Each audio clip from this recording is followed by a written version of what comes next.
हज़रत उमर बिन दीनार रदियल्लाहु ताला अन्हु बयान फरमाते हैं कि मदीने तैयबा में एक शख्स रहता था और मदीने तैयबा के इलाके में उसकी बहन रहा करती थी जो बड़ी बीमार थी।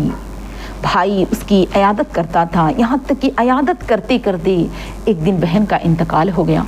नाज़रीन, जब बहन का इंतकाल हुआ ना, तो मेरी इस्लाम की मुक़द्दस शहज़ादियों, भाई ने बहन को कफन पहनाया, कफन दफन कर फारिग हुआ। जब फारिग होकर घर आया तो उसे याद आया कि मैंने पैसे के जो थैले वो तो कब्र ही में छोड़ आया। अपने दोस्त को लिया और कहा कि चलो चलते हैं, पैसे का थैला लेकर आ जाते हैं।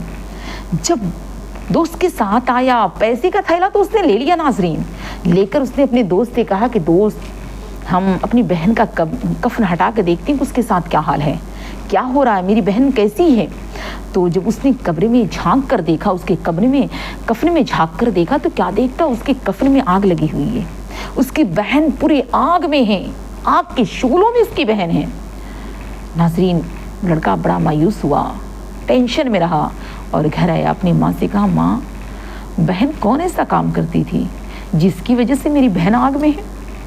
तो माँ ने कहा, बेटा, तेरी बहन की एक ख़राब आदत थी, वो दरवाजे पे, किसी के भी दरवाजे पे कान लगाकर सुना करती थी, और जब सुनती थी ना कान लगाकर, तो दूसरे के घर जिसकी बात होती थी उससे जाकर लगाया करती थी। इस तरह लोगों में झगड़ा करवाया करती थी, यानी हर एक की बात को कान लगाकर सुना करती थी और लोगों में तफरका डाला करती थी। बस उस शख्स को मालूम हुआ कि मेरी बहन को जो आग लगे हैं, आग लगने का सबब यही है।